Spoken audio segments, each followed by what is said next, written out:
my dark and beautiful souls, it is I, the City Witch UK. Welcome back to my channel. For those of you who are new and joining us for the very first time, hi and welcome, and I do hope you enjoy my content, and thank you so much for tuning in and choosing to watch my video today. And for those of you who are loyal subscribers and followers who tune in on a regular basis, thank you so much for your continued support. I do appreciate each and every one of you. So today we're going to be reviewing Oracle of the Witch, Reclaim Your Birthright.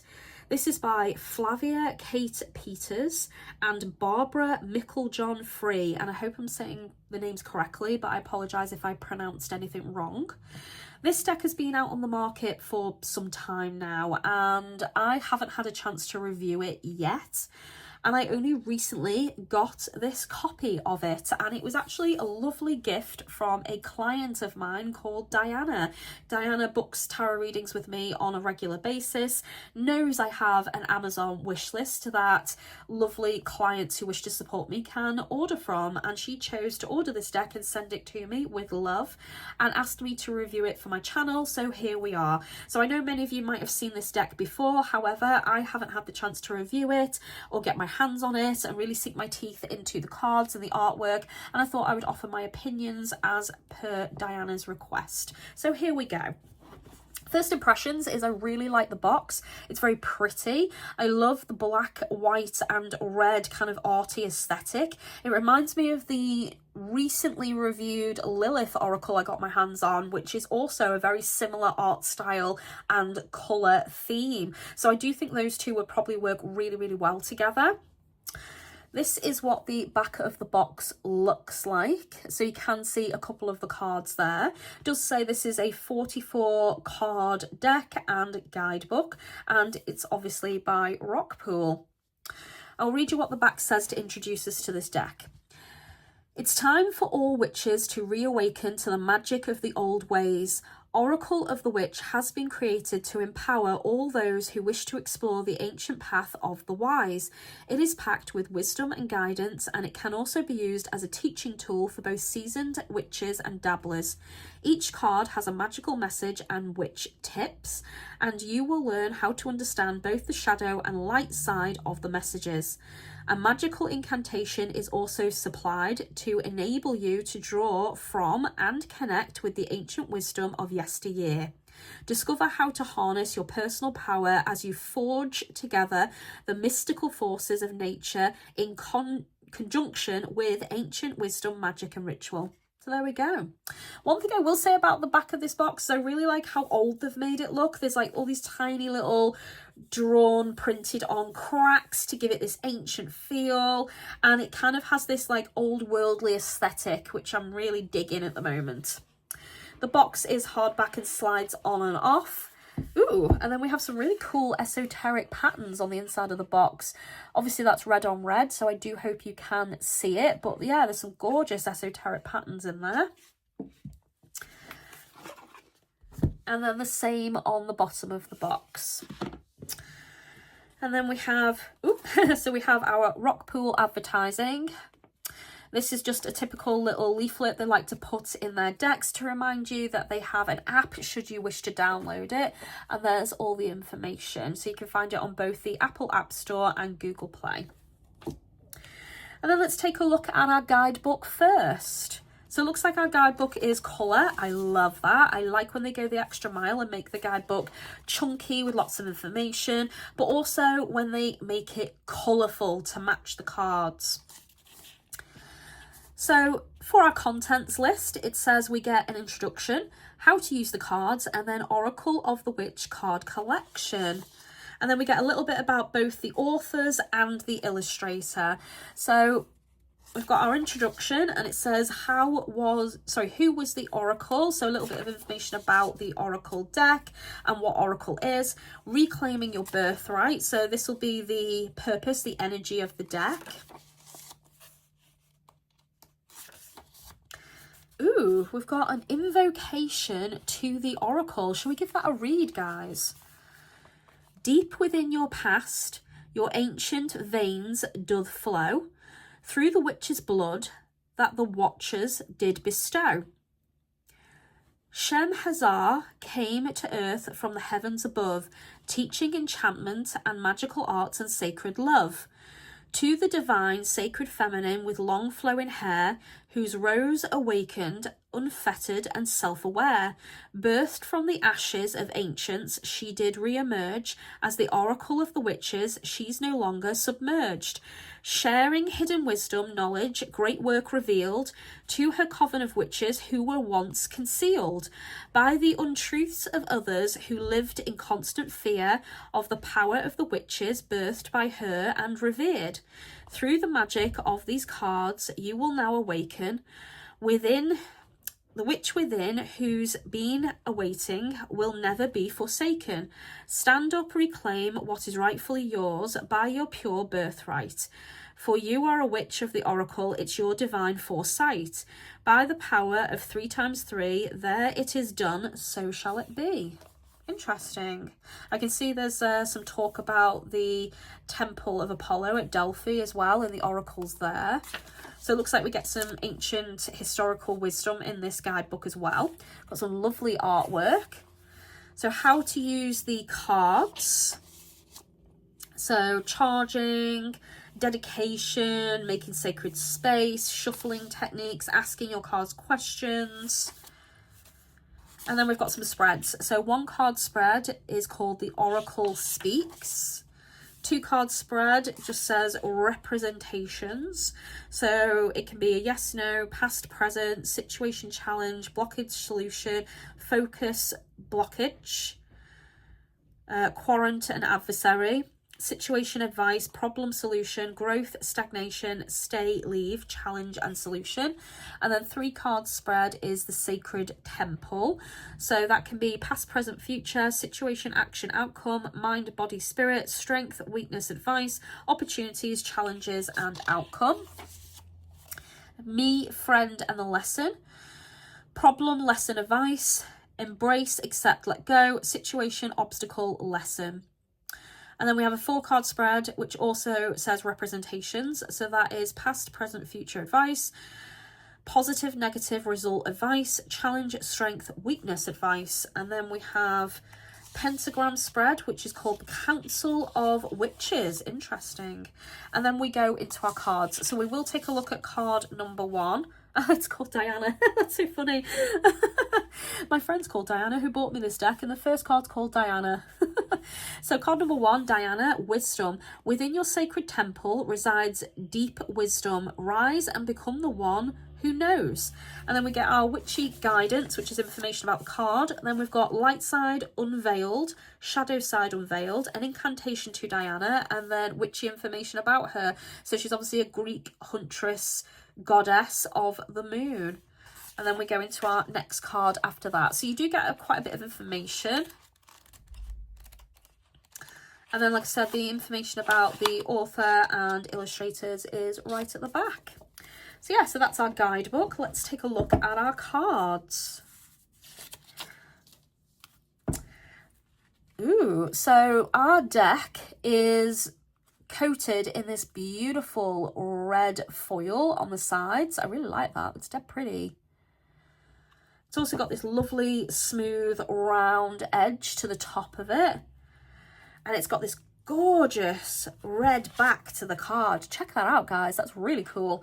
And if you know me and you've seen my other Oracle deck reviews, you know that I like the back of the card to be a neutral pattern, so you cannot tell if you choose to reverse anything. Now, a lot of Oracle decks don't come with reversals, but some do. But I like to make the choice for myself if I want the cards to be reversed or not. And I like the back to be neutral, so you cannot tell until you turn the card over. So I do like the pattern. And also, how fucking cool is that? It's so gothy and interesting. Let's talk about the cardstock. So Rockpool quality cardstock is usually really good, and this deck is no different. Snaps back really easily. It's got a nice wiggle and wave to it, which you can see, and it's a nice thickness, but it's still bendy and flexible, which is what I like. Now for the cards. So here's where we get down to business, because I know this is why you're all really here, to hear my thoughts on the cards. So card number 1, Diana, wisdom. That's beautiful. I love her top. Her outfit is just amazing. I really like all the symbols on the card as well. So we've got all of her animals, we've got her bow and arrow, we've got the moon, reminding us she is a moon goddess. And I like that she represents wisdom as well, because Diana typically did represent wisdom. She's kind of very similar to Athena in Greek mythology. Not the same, just similar. Our card number 2 is Hecate, Underworld. Ooh, I wasn't sure at first if that was the moon, but it's not. It's a portal. It's like a passage to the underworld. And then she's got all these spirits here that she's guiding with her torch. We're obviously at a crossroads as well, because we've got one of those signs that points in different directions. Oh, I've just noticed she's got keys hanging in her hair. That's so unusual. Usually when images of Hecate are depicted, keys are around her neck, sometimes hanging from her wrist, but typically they are around her waist like a belt. So I like that they're woven into her hair. That is very interesting and different. Love Mother Hecate. It's probably going to be one of my favourite cards. Card number 3, Aradia, magic. So this is believed to be the daughter of Diana, one of the first witches to walk the earth, and you can read all about Aradia in the Gospel of the Witches. Love these esoteric symbols up here, and I really like the balance between the sun and the moon, which also can be a balance between the masculine divine and the feminine divine, and reminding you that you contain both within you and both is all around you, and that balance is important. Also, this is beautiful. I don't know if anyone follows Stella the witch. I think she's Australian, but this really reminds me of her, with her beautiful flowing hair, her lovely gowns and her witchy hats. So yeah, that for me is going to be a bit of an embodiment of Stella's energy, and what a fabulous card for it as well. Card number 4, Oracle, knowledge. We've got a giant crystal ball and again some esoteric symbols. This kind of looks like a crone or a hag to me though. And I like the scar over the eye. Yeah, she's clearly been around the block and seen some shit. Powerful though. Like, she's clearly not afraid. She's challenging you. She's staring right at you. What do you see in that crystal ball? Card number 5, midwife, birth. Ooh.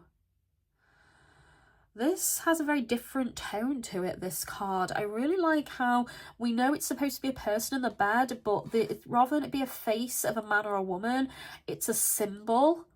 That's really interesting and different. It kind of leaves it open to the imagination that this could be about birthing a human, because obviously this card's about being a midwife, so obviously helping somebody give birth would be the main purpose of a midwife, but also midwives birth something into existence.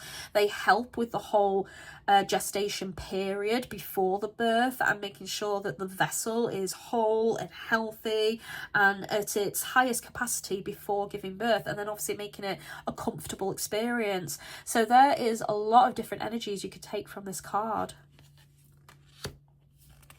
Card number 6, herb garden, medicinal. Ooh, so medicinal, so we're talking about medicines here, cures, elixirs.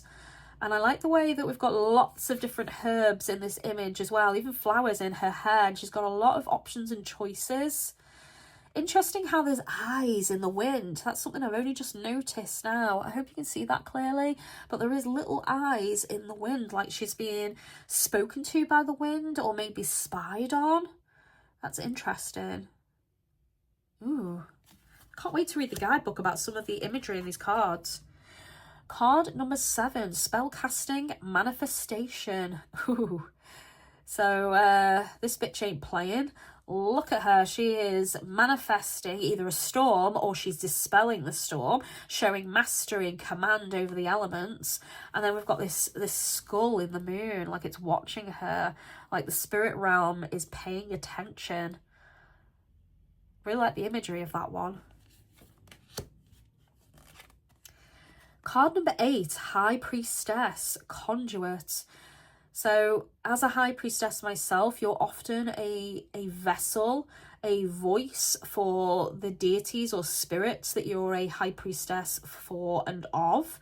So for me, I'm a priestess of Hecate, and often Hecate speaks through me, and my job and responsibility is to put information out there that she desires of me, and obviously to be of service to her as my deity. So this kind of is all about being of service. It's all about spreading the word, a little bit about preaching, I guess you could say, but also about being and taking on that responsibility of being a high priestess and what that embodies and truly means. And your body is a vessel, a mouthpiece for the spiritual divine realms. So that's very interesting. I also like the way there's this door up here as well. And this road behind her feels very much like it's internal rather than external. It's very interesting. Yes. Card number 9, High Priest, Authority. I love that there's a matching card to the High Priestess in this deck, because too many decks focus on the feminine aspect only and don't put enough focus and reverence on the masculine. So I do really like that we have a High Priest card. I love that we've got Baphomet, or potentially the Witch Father or Witch's Devil, in the background there guiding him. And I like the way his card is all about ancient knowledge and wisdom. You know, got all these ancient tomes, we've got scrolls. It just screams Sage of the Forest to me. That is a beautiful card. Definitely one of my favourites. Card number 10, Familiar Spirit, Assistance. Oh, look at all the cute animals. Oh, there's a toad. I didn't see that at first. I saw the rat on her back and the cat and the bats, and I'm just noticing the toad there. That's so cute. Oh, I really like that. I don't know why, but I'm looking for a snake. I can't see a snake, but I feel like somewhere there should have been a snake, like wrapped around the broom maybe, or around her middle. But yeah, lots of different animal familiars there. And of course, the creepy skull moon watching. I really like the eyes on the top. I've just noticed them as well. So we've got eyeballs in her t-shirt. Again, that could represent ethereal spirits that haven't taken on a physical form yet. That's very interesting. Card number 11, Crystals, Amplification. This card for me is screaming OG Charmed. I can see them sitting now in a crystal circle, because they used to use them to trap demons and things like that. So that just is really cool. And also we finally have a snake symbol. There's snakes on this woman's trousers. I like how peaceful she looks. And crystals are quite underrated. A lot of witches dismiss them and only use them for new age witchery, but actually crystals come from the earth. They have a lot of power and vibrancy, and they're a great way to amplify your spells. So yeah, I do really like that card. Card number 12, Hagstone, Protection. Hagstones are another amazing tool. Hagstones can be used for protection. They can be used to seek the truth, to see what's concealed or invisible, to reveal other realms and creatures to you. And they can be used as talismans or amulets, depending on how you enchant them. But one of my favourite ways to use them is I have a very special hagstone I found myself on the beach here in the UK. And I hang it in my favourite tree in the garden. It's a tree spirit I work with. And when I want to commune with certain spirit realms, I actually write out the communication and the request, roll it up like a scroll and use binding magic, and then I thread it through the center here of the hagstone and I leave it there. And when I notice it's gone, I know it's been taken by the correct spirits and it's being read, and that they're gonna do what I asked of them. It's been accepted, basically. So that's how I like to work with it, because it symbolizes sending energies and messages to the other realms. You can actually speak through the hole in a hagstone as well to do the same thing, but I prefer the scroll method.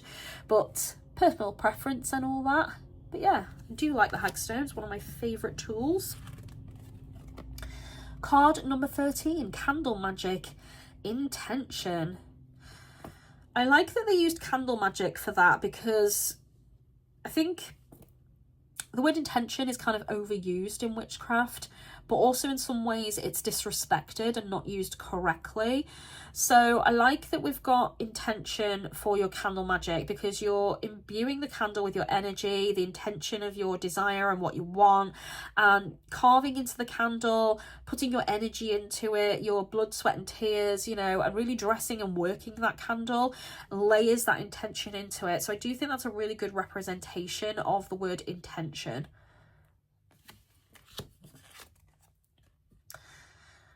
Card number 14, sigil, symbols. Ooh, so this could be about keeping an eye out for signs, symbols and omens, that they're all around you. It could be about using symbols more in your craft and practice as well. I love sigil magic, one of my all-time favourites.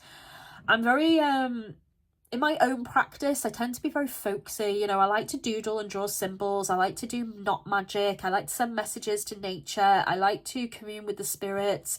And I like to work with my bones and my tools in really unusual ways. So I like to really get down to the nitty gritty in my craft.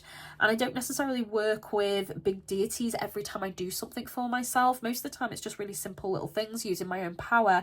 But this kind of goes back to that for me, just doodling and creating and just really getting into the zone. So I do really like the energy of this card. Card number 15, crafter, creativity. Ooh. He's working on some wood, so he's a whittler. I think that's what you call them when they're whittling and working wood. I really like the kind of shadowy birds coming out of his shadow behind him. That almost implies that he's layered creatures and spirits into his shadow and aura. Very interesting. Also, that gives me a very Celtic vibe, that one. Card number 16, knot magic. I've literally just said I really like working with knots and sigils. Knot magic for binding. Yeah, so knot magic is another really versatile, underrated form of magic, because there's so many different ways you can work it. You can make charms and talismans with it. You can bind energies to you or bind them in place and fix them. You can bind two people together, two forces, two companies, but you can also use knot magic to unbind, to remove, to release, to free. So there's a lot of possibilities with knot magic. Number 17, forager, self-reliance. Oh, this is a very gentle card. It has a different vibe to some of the others. I actually forage quite a lot in my craft and practice. I like to work seasonally. And like I said, I'm already very folksy. So one of the things I do is I gather the things I need from nature as the seasons are changing. So right now we're in autumn. So I've been gathering certain leaves that are falling from the trees, and I've been grinding them up into powders to use in my craft and practice. I've also been burning leaves with sigils on them, incorporating the energy of the tree. I've been gathering nuts and dead berries and broken twigs from the storms we've been having.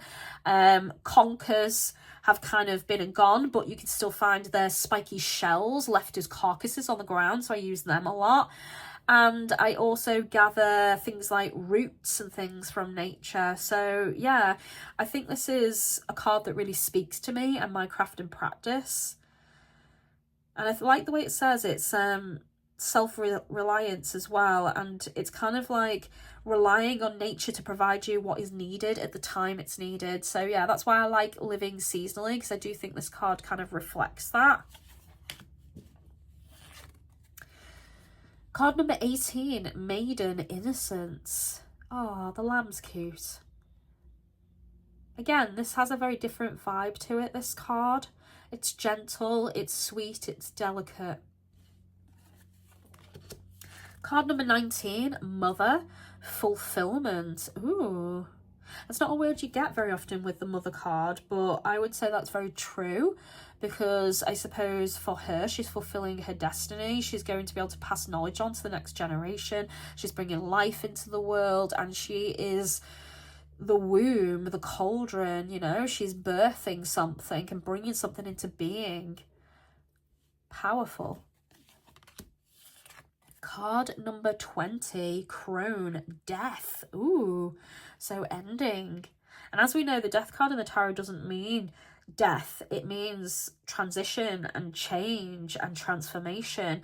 So this very well could be symbolizing a transition, a shift, a change. And also, again, for me, this just screams Hecate with the symbolism and the way it's been drawn.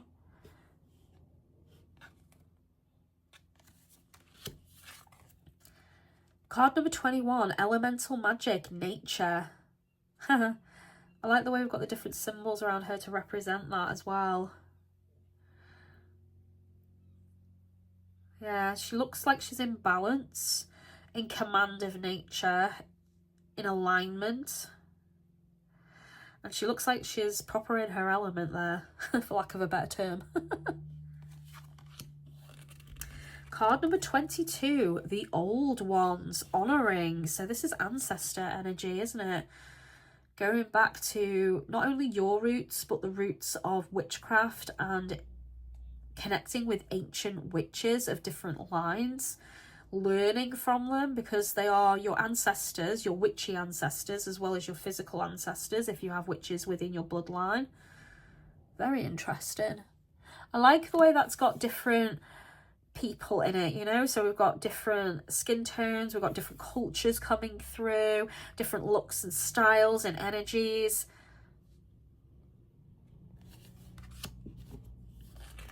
Number 23, weather magic, manipulation. Ooh, manipulating the weather, and she's creating a storm to sink a ship.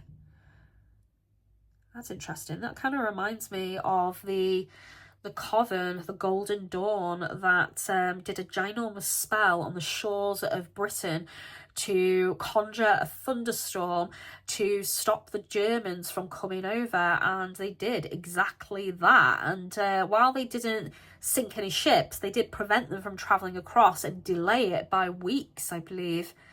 It was a massive ritual working, but it worked. It's very famous in history as well. Card number 24, cures and remedies, healing. Okay, so earlier we had medicinal, now we've got the healing card. So if you got those two together, that would definitely imply that some healing is needed, but you need to take action on it, and you need to make or take a remedy or elixir of some kind. I like the way that's a bathroom though. You've got the mirror, you've got your herbs and everything. Screams cleanliness. Card number 25, kitchen witchery, recipes. So brewing something into existence. I like the way you can't see her face fully. Her hat is kind of like covering her eyes. And I can't tell if she's being mischievous there, but I feel like she is. Number 26, pentagram talisman. Ooh. I like the way there's multiple talismans around his neck as well, not just the pentagram. And again, I like that we're seeing men in this deck, you know, not just all women. So I think this is the third man we've had so far.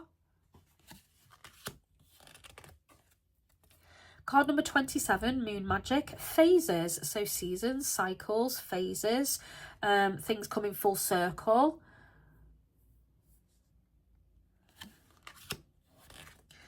Card number 28, scrying, divination. Ooh, that's creepy, that one, actually. Some creature in a black lake, or maybe inside a shadow watching. Scrying is all about communing with other spirits as well, so often you use things like a black mirror, or you use a spirit board, things like that. So I think that symbolically matches really, really well. Number 29, witches' ruins, foretelling. Oh, so we've got all the ruins on the ground, but I've just noticed the rune on the tree there as well. And then this kind of makes me think of the Hanged Man, but also of Odin, who obviously hung from the tree to get the wisdom of the runes in the first place. And I believe he sacrificed an eye for that as well. Very interesting. Card number 30, Witch's Script, Secrets. And we've got one of the witch's alphabets there. Hiding your magic, concealing, being secretive. That's what that card says to me. Number 31, grimoire, authenticity. I like that there's an eye in the middle. That's just making me think of Hocus Pocus, you know, because the book there, book, has an eye on it. Number 32, poppets, sorcery. That's cute. I like that this is looking like it's stitched up here as well. Very clever. Number 33, moot. Oh, so that is druid magic. Gathering. So we've got a gathering of witches dancing around a fire. It also looks like a celebration. I would say this is a very happy, positive card. Number 34, sabbats, celebration. So yeah, both of these for me scream celebration, conjuration, connection, and, you know, obviously finding your people. That's really pretty as well. I really like the symbols they've chosen on the wheel, especially the skull. Number 35, coven, dedication. And again, we do have men and women in that imagery.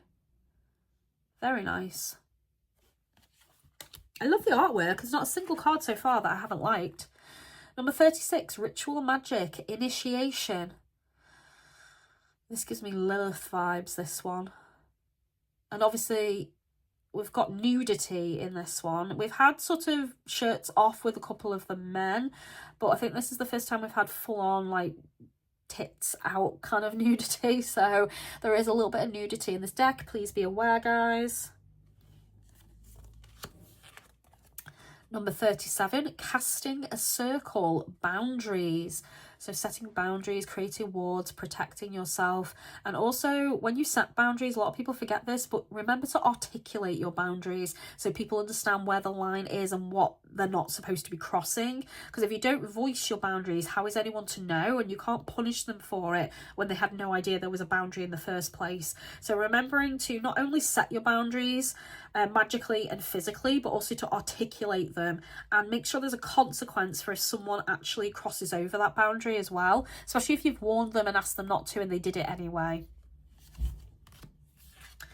Number 38, charms, enchantment. Ooh, I like the way this is mirror magic, a little bit of glamour and beauty going on. Nice. I almost feel like as well, like she's meant to look older here but younger in the mirror. Like she's regathering her youth and vitality a little bit there. Card number 39, witch hunt, persecution. Ooh, that's a powerful word, isn't it? And I can literally hear witch, witch, witch. Wow. She's even been set on fire and everything. And there's lots of people in the crowd. I just noticed that. Lots of judging people. It's a very judgmental card. Card number 40, Witches of the Craft. Proficiency? Yeah, proficiency. Okay. So the only way to get good at something is to practice, to train, to dedicate, to put the time and effort in. So I think this is a really important card to have, to make sure that you are, you know, not just saying you're a witch, but you're actually living and breathing witchcraft to some degree. You know, you are putting your all into it. And I know there's a lot of people out there that like to give lazy witch tips, and that's completely fine, because there are days we all feel run down and tired and we just can't. And I suffer with a medical health problem, so I do really appreciate when you don't have the time or the energy. But I also think there needs to be a balance. If you have the time and energy, why are you not giving it your all? So while sometimes the lazy approach is okay, not all the time. But I like that this is like a reminder of putting in work and effort to get good at something and to make sure that you are practicing so that you can be your powerful self. Number 41, Horned Guard, virility. Ooh. So here we have the Lord of the Forest himself, the Witch Father, the Witch's Devil, the Horned One. That's a beautiful image of him, actually. He definitely screams power and authority. I wouldn't want to mess with him. And I like the way we've got the traditional goat head on him as well. Very nice. Card number 42, magical tools. Magnification. Yes, because your tools are an extension of you, but they help you channel and magnify and direct energy. That's what the tools are for. You don't need the tools, but the tools do help you in the beginning, and then as time goes on, they become an extension of you. They become empowered. They become their own spirits and part of your spirit team as well. There's certain tools that I just could not be without, because they're just, you know, they've been with me for like over 30 years in my practice, and they're so precious to me. These days, if one of my tools breaks, I cry, because I'm like, no, because I've got to replace it, but also I like mourn its loss. So tools for me are, I think, important in one's craft, but only when you've acquired them as and when you need them, not going out and buying a load of things that you don't need straight away and buying into commercialism. I think your tools kind of find you and come to you and present themselves when you're ready for it and when you need it. And it's amazing, because I subscribe to some witch boxes, and it's amazing when I start talking about something I would like and then it'll show up in one of these witch boxes. I recently said I'd really like a bowline, and I wanted it to be specifically crescent shaped, and then literally the next box I received from the Witch's Moon had one in, and I was like laughing to myself because I thought it was so funny, and clearly it came to me at the time I needed it, and now I love that tool and I do use it quite a bit. So yeah, I like that that's in the magical tools, and we're being reminded that you can have them, you don't have to have them. If you use them, they become powerful allies, and only get the tools as and when. And if you have them, they do, of course, amplify your magic, your craft, your spell work. Number 43, magical clothing, empowerment. Yes, colour magic is such a good way to kind of add to your day, and you can do that so easily through makeup, through accessories, through your clothes. So honestly, colour magic with your clothing, just so easy. You can also pair your clothing to match the colour that is ruled by the planet of the day. So obviously on a Tuesday, reds, vibrant reds and stuff is a good colour. So yeah, I really enjoy dressing to possess and impress. I like to dress for my body, and it makes me feel good. There is hardly ever a day that I look like crap, because I make the effort for myself and my energy, and I do tend to incorporate a lot of colour magic into what I'm wearing. So yeah, even if it's just to a subtle degree. Card number 44, our last card, Sacred Sites. Intensification. Ooh, so this kind of could be seen as you're turning something from a basic spell into a ceremony, ritualizing it, intensifying it, because the sacred site has ancient energy there, and it will not only amplify the spell and what you're doing, the ceremony or ritual, but it will also intensify it as well. So very interesting. Overall, I've got to say, I really enjoy the artwork and the cards. I think they've been well chosen. There's not a single card that I didn't like. I got a lot from the cards, a lot of meaning and understanding, and I stand by what I say. This would be a really excellent deck to match the Lilith Oracle that I recently reviewed. So yeah, I would solidly, easily give this like a 10 out of 10. I think it's very balanced with the male and female energies. I like that there was different age groups in it, and even though white has been used a lot to draw the figures, there was shading involved as well, so I do think it's supposed to symbolize different skin tones. There's different cultures represented, different deities, different aspects to the craft and practice, and also different paths as well, not just the one path. So yeah, so I did really enjoy this deck. I'm going to give it a 10 out of 10, and thank you so much for purchasing it for me, Diana. I do appreciate it, and I am going to lovingly enjoy this deck. I'm going to bless it and cleanse it and work with it, and hopefully you will see it in my tarot readings, guys. So thank you so much for watching this review, and I look forward to hearing your thoughts and feedback, so please leave some comments on the video, and I look forward to seeing you in my next video, guys. As always, take care of yourselves, be good to each other, and I'll see you soon. Blessed be.